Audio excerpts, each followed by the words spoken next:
Karena ini substansi belum diperiksa dan putusannya tidak dapat diterima, bisa diajukan ulang itu pra peradilan sepanjang perkara hastonya ini, perkara pokoknya ini belum diajukan ke pengadilan, Hmm. belum diadili gitu loh. Hasto harus membuktikan atau pihak Hasto harus membuktikan bahwa ketika ditetapkan dia sebagai tersangka ya itu ada prosedur yang salah. KPK juga pasti berhati-hati ya, pasti tidak sembarangan ya menetapkan Hasso, apalagi kan Hasso juga bukan orang sembarangan juga ya, artinya dia bagaimana juga tokoh masyarakat. Halo, selamat malam saudara. Anda menyaksikan Tribun News on Focus bersama saya Agung Laksono. Hakim Tunggal Pengadilan Negeri Jakarta Selatan tidak menerima gugatan pra-peradilan yang diajukan oleh Sekjen PDIP Hasto Kristianto terkait status tersangka. Hakim menilai seharusnya Hasto mengajukan dua permohonan pra-peradilan. Karena itulah Hakim menegaskan gugatan dinyatakan tidak beralasan hukum dan status tersangka Hasto oleh KPK dinyatakan sah. Hakim juga menyatakan pra-peradilan Hasto kabur atau tidak jelas. Dan untuk membahasnya, kita akan berbincang dengan pakar hukum pidana Abdul Fikar Hajar. Halo, selamat malam Bang Fikar. Selamat malam. Oke, Agung. Baik, sebagai pengantar Bang Fikar, bagaimana Anda melihat putusan pra-peradilan yang dijatuhkan hakim atas perkara Hasto ini? Ya, saya kira putusan pengadilan itu sudah cukup beralasan ya, karena perkara ini sudah cukup lama sebenarnya ya, Hmm. sudah cukup lama dan beberapa orang yang tersangkutnya sudah dihukum, bahkan sudah menjalani hukuman dan sudah keluar gitu ya, sudah di luar. Nah, karena itu mungkin ada faktor-faktor lain gitu yang kemudian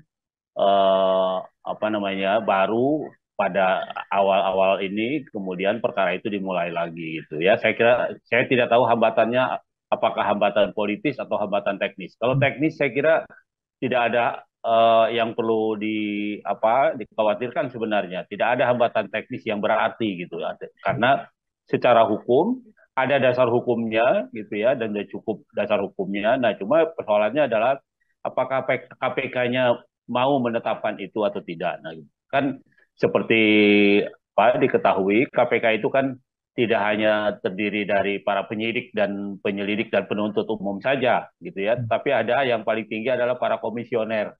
Nah, artinya kalau komisionernya tidak menghendaki ya perkara sekuat apapun yang sudah diolah oleh para penyidiknya ya tidak mungkin bisa diajukan ke pengadilan gitu, karena komisionernya tidak menyetujui. Nah, itu yang jadi soal di situ. Nah, karena itu sebenarnya harus juga ada kerja yang aktif dari Dewan Pengawas gitu ya. Dewan Pengawas itu mengawasi hal-hal seperti ini gitu. Mestinya ini sudah sejak dulu diajukan perkara, tapi kenapa nggak jalan gitu ya. Nah, itu kan artinya ada mandek di tingkat komisioner. Nah, komisionernya yang harus mestinya juga dipersoalkan begitu, Mas.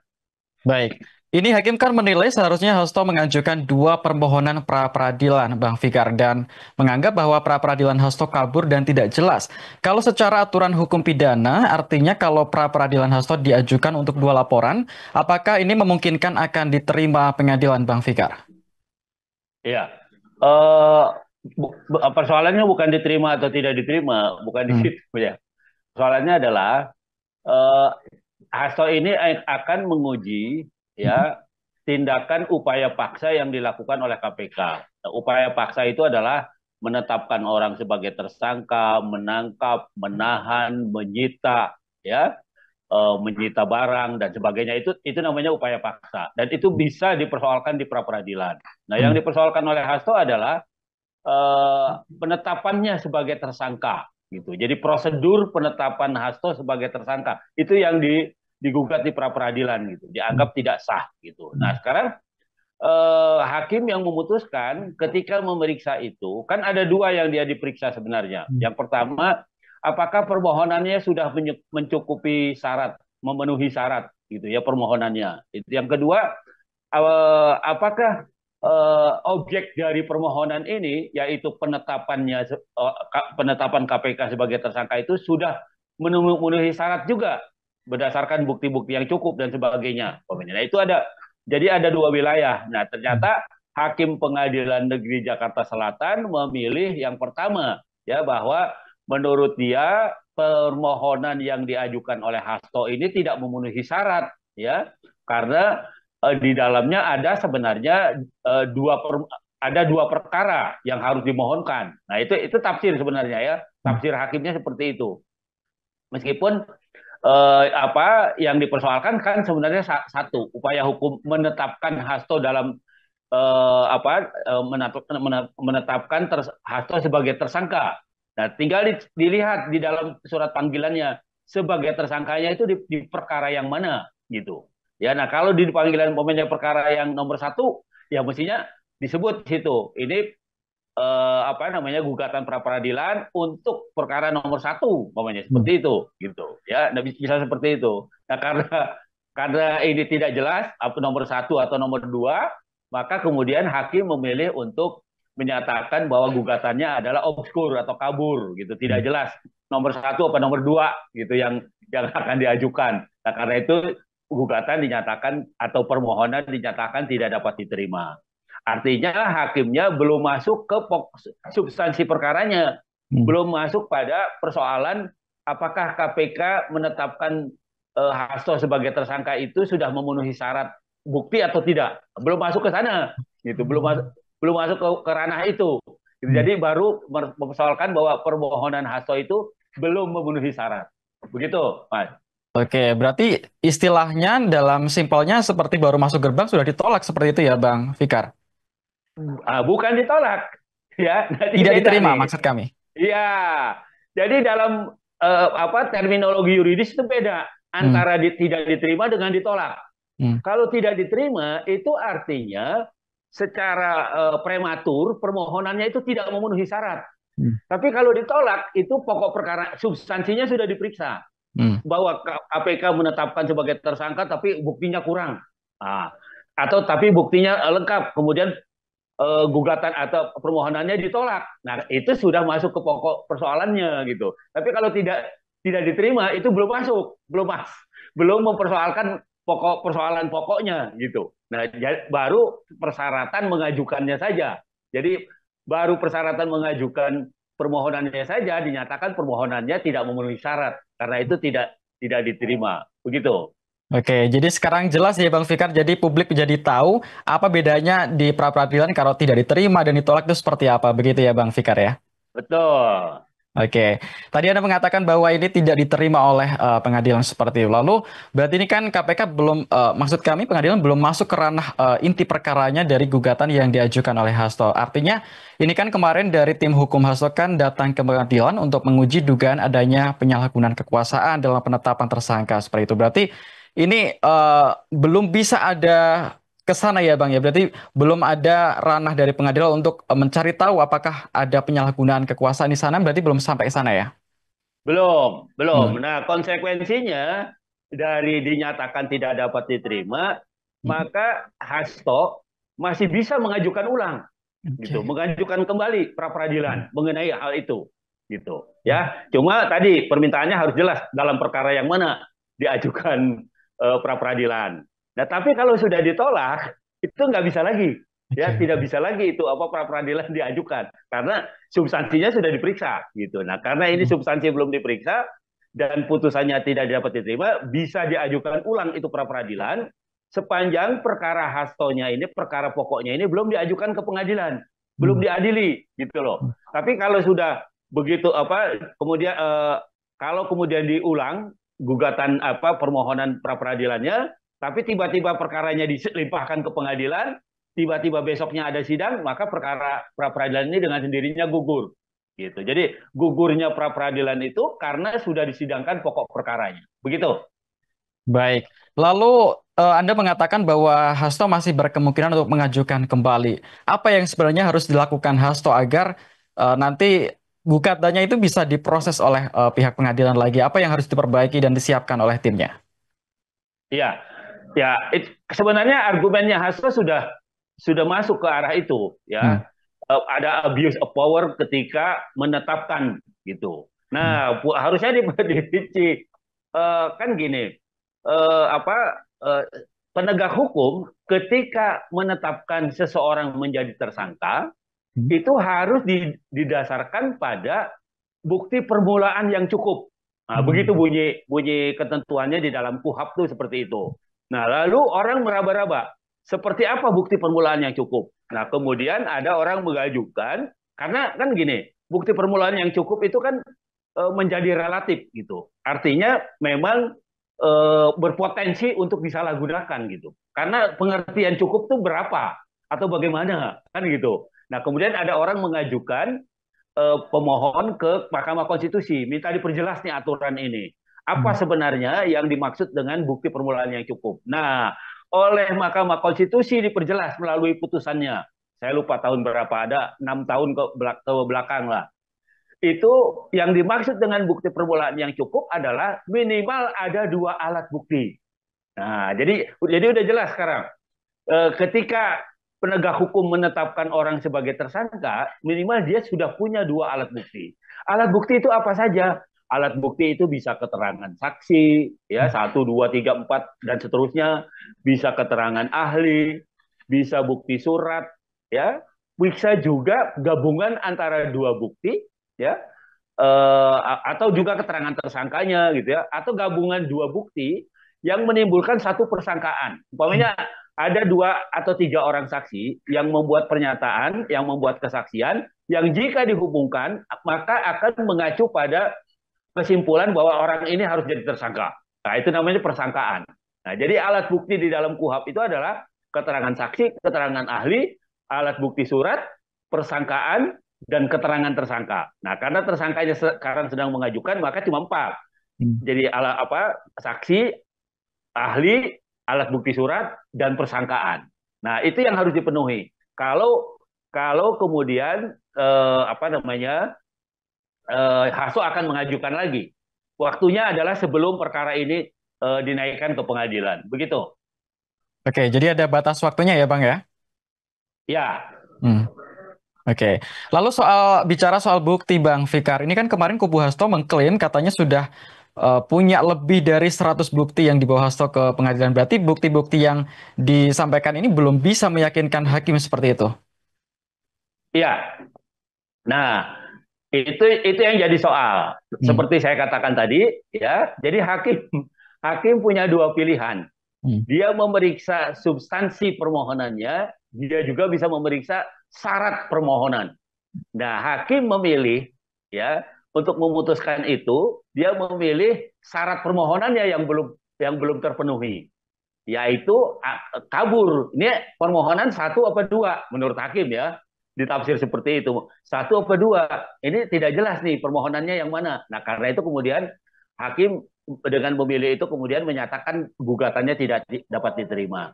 Nah, tapi kalau hakim masuk ke dalam substansinya atau pokok perkara dari permohonannya, gitu ya, maka dia harus memeriksa apakah KPK ketika menetapkan Hasto sebagai tersangka itu sudah memiliki alat bukti minimal ada 2.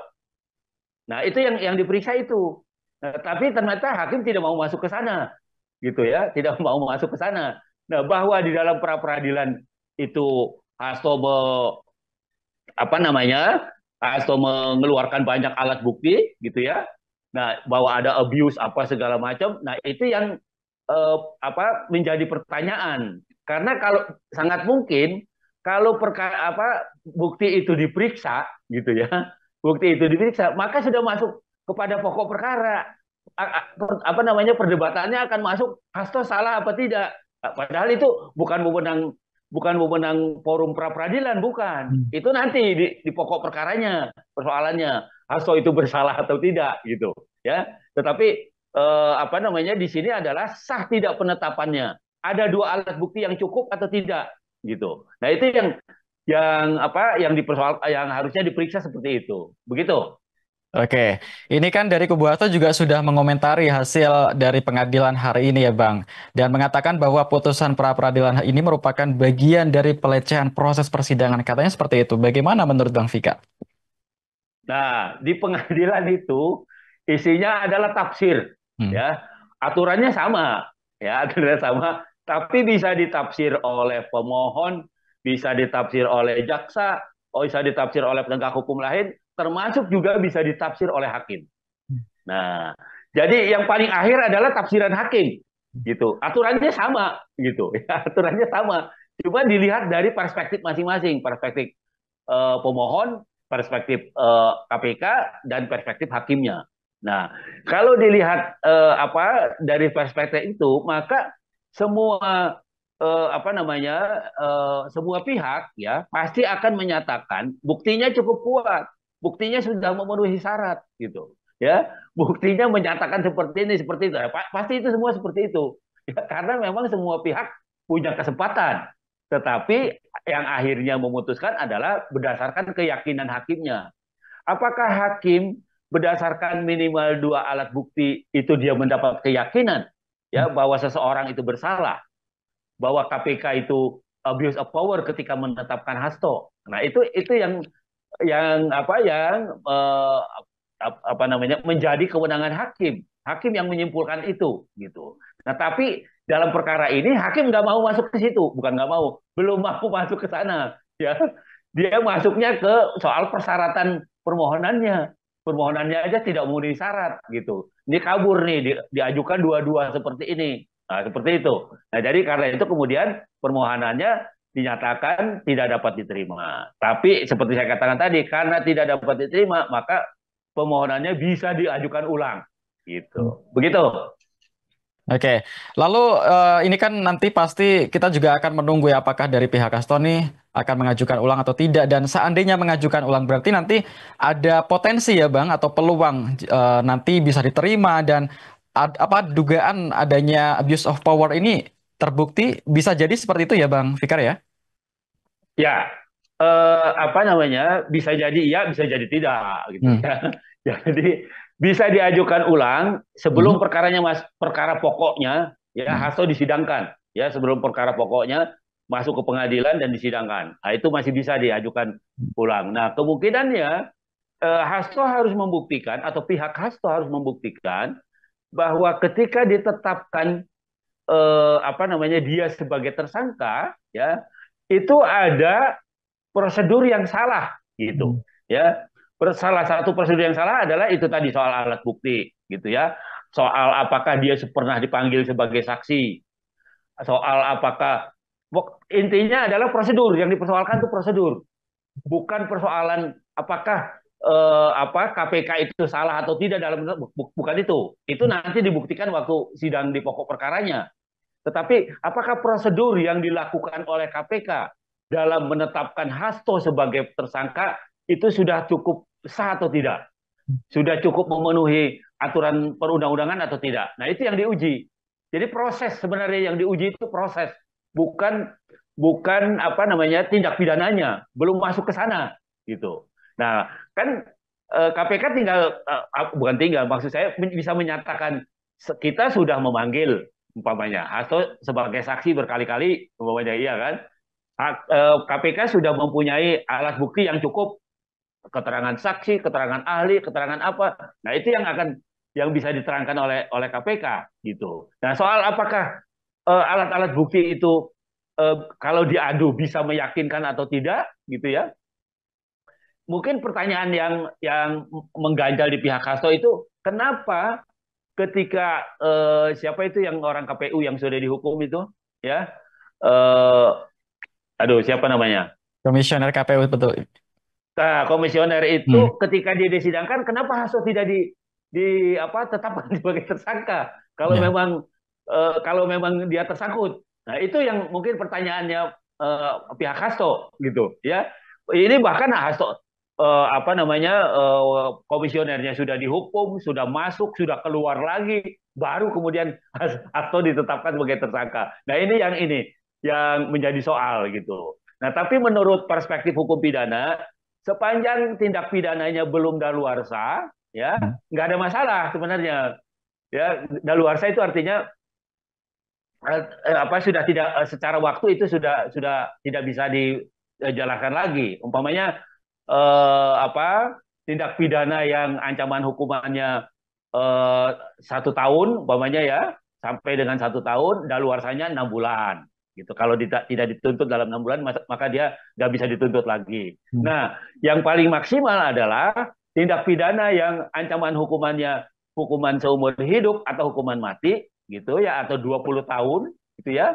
Maka daluarsanya itu adalah 13 tahun. Hmm. Nah, itu daluarsanya 13 tahun menurut KUHP, ya. Nah, itu yang menjadi ukuran gitu. Jadi sepanjang belum daluarsa, seseorang itu masih bisa diajukan proses pidananya yang belum diproses sebelumnya. Begitu. Oke. Ada mengatakan bahwa ini tadi masih bisa diajukan kembali oleh Hasto seperti itu dan batasnya ketika intinya sampai belum ini ya sampai belum disidangkan oleh KPK seperti itu perkaranya ya. Dan kita tahu bahwa sekarang Hasto sendiri masih belum ditahan oleh KPK seperti itu Bang Fikar. Seandainya nanti Ya. KPK di tengah-tengah ini berjalan menahan Hasto, apakah itu mengganggu pra peradilan yang diajukan timnya? Oh tidak, ya itu tadi yang saya bilang. Hmm. Apa pra peradilan itu adalah upaya untuk menguji apakah penegak hukum termasuk KPK ketika dia melaksanakan upaya paksanya, Hmm. ya itu sah atau tidak, memenuhi syarat enggak, atau memenuhi prosedur yang diharuskan oleh undang-undang atau tidak. Nah, kan itu yang diuji gitu. Ya.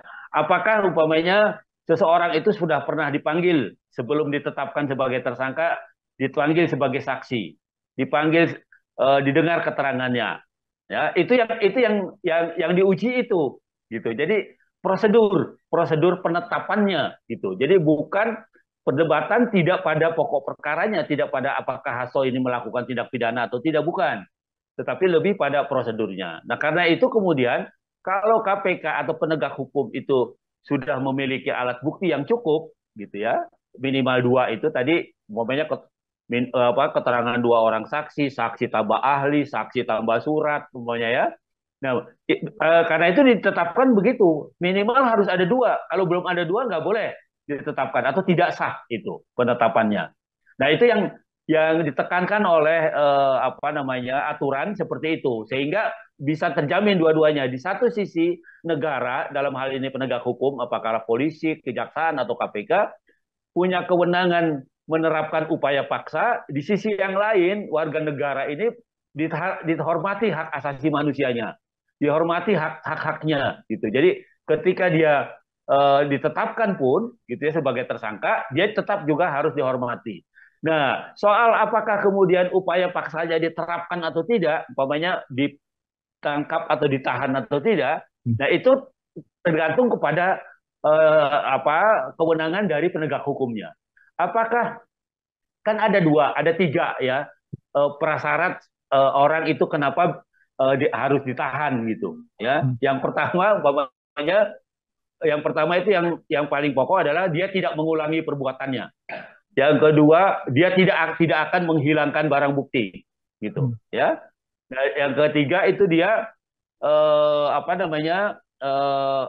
tidak menggunakan barang bukti yang ada umpamanya untuk melakukan tindak pidana lagi gitu. Dan itu yang jadi ada syarat, kalau dikhawatirkan dia melarikan diri, yang ketiga ya, dikhawatirkan melarikan diri. Jadi ada tiga: menghilangkan alat bukti, melarikan diri ya, kemudian menukar alat bukti dan sebagainya. Nah, kalau itu ada kekhawatiran itu, maka penegak hukum bisa melakukan upaya paksa, menahan, ya, nangkap atau nahan gitu, ya, atau bahkan menyita barang, ya.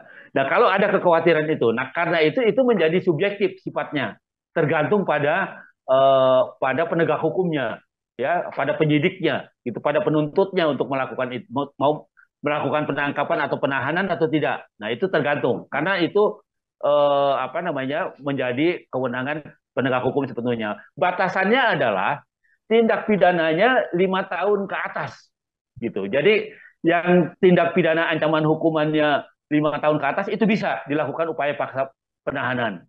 Tapi yang 5 tahun ke bawah, gitu ya, kecuali undang-undang tertentu itu nggak bisa. Ya, jadi orang tidak akan ditahan kalau ancaman hukumannya di bawah 5 tahun, ya, atau tidak melanggar undang-undang tertentu yang walaupun ancamannya di bawah 5 tahun bisa ditahan atau bisa dilakukan upaya paksa. Begitu, Man. Oke, kalau Anda melihat dari perkara Hasto ini Bang, ini kan sebenarnya kalau ditarik kan memang panjang seperti itu ya, dari kasus Harun Masiku 2019 seperti itu ya. Dan kalau Anda Ya, sendiri memprediksi kasus ini akan, apakah KPK akan butuh waktu yang lama untuk merampungkan bukti-bukti sehingga nanti disidangkan atau seperti apa? Mengingat ini kan sudah rentetannya udah cukup panjang, kalau Bang Fikar sendiri menganalisisnya seperti apa? ya. Kalau menurut saya ya, apa namanya, KPK dengan berani menetapkan Hmm, Hasto itu sebagai tersangka, dia sudah memiliki cukup alat bukti. oke. Saya kira tidak hanya dua itu. Ya. Hmm, Bukti-bukti yang dimiliki KPK itu pasti lebih dari dua. Karena itu kemudian dia berani menetapkan. Ya, nah, dua itu kan batas minimal. Ya, batas minimal seorang ditetapkan sebagai tersangka. Tetapi saya yakin KPK juga pasti berhati-hati, ya, pasti tidak sembarangan, ya, menetapkan Hasto. Apalagi kan Hasto juga bukan orang sembarangan juga. Ya, artinya dia bagaimana juga tokoh masyarakat, ya, sekjen partai yang cukup besar gitu ya. Nah, karena itu kemudian prosesnya gitu ya, eh, langsung atau tidak langsung sangat mungkin ada apa namanya, ada intervensi-intervensi politik dan sebagainya, itu sangat mungkin gitu ya. Tapi saya tidak menyangka itu, tapi kemungkinannya itu sangat besar seperti itu. Sampai kenapa baru ditetapkan sekarang gitu ya, hmm. bukan ditetapkan bersama-sama Harun Masiku atau komisioner KPK yang menerima suapnya, kan begitu kan, ada salah satu apa sangkanya ada suap juga kan. Nah, kenapa tidak waktu itu? Nah, bisa jadi ada faktor lain, ya, apakah itu faktor politik atau faktor komisioner KPK-nya, dan sebagainya begitu.